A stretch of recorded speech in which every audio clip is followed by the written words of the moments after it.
না, তুই এনে কি করিস? হয় রে ভাই, আমি তুই কোয়ানে যাচ্ছিস?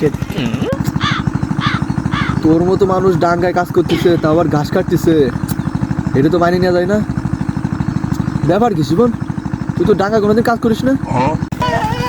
ভাই দুঃখের কথা কি আর কব, বন্ধুকে কথা শুনে চেয়ারম্যানের মায়ের প্রপোজ করছি সকালে, বিকেলে আমার এনে সালিশ বিচার বইছে, গ্রামের মান্যগণ্য ব্যক্তি মুরব্বীরা আইছে, চেয়ারম্যানে ঘোষণা দিয়েছে, সবাই মতামত দেয় নিয়ে আমার ওই চেয়ারম্যানের যে খামার আছে না, গরুর খামার, দুটি খামার, ওই খামারের গরু আছে 49টা গরুর আমার ঘাস কাটতে হবে প্রতিদিন 2 বস্তা দৈনিক।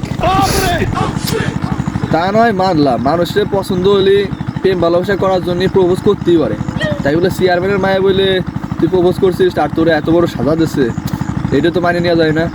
ভাই মায়ের প্রপোজ করতে যে আটখান ধরতে গেছি, ভুল হয়ে এসে উন্না টান লেগে আমার হাতে চলে আইছে, মায়ের বলে কষ্ট, আমি বলে তার ইজ্জত কাড়িয়ে নিতে গেছি। ভাই আমার নামে ইজ্জত হানির মামলা দেবে নড়াকাতি থানায়, এই নিয়ে আবার মুরব্বীরা দেখে আমার নামে সমালোচনা হচ্ছে, এই নিয়ে সেই বিচারা সার হয়ে আনে আমার 2 বছর সাজাই যায় গরুর জন্য, আমার প্রতিদিন এই যে ঘাস কাটতে হলো।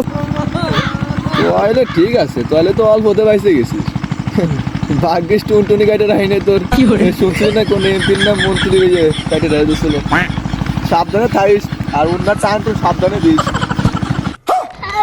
দুঃখের কথা কেউ রেখে শান্তি নাই পাড়া, সবাই কোথা কোথাকে গুদ্দা মারিয়ে দিয়ে চলে যায়, দেখে নালে বিজনে জায়গা আছে কিনা।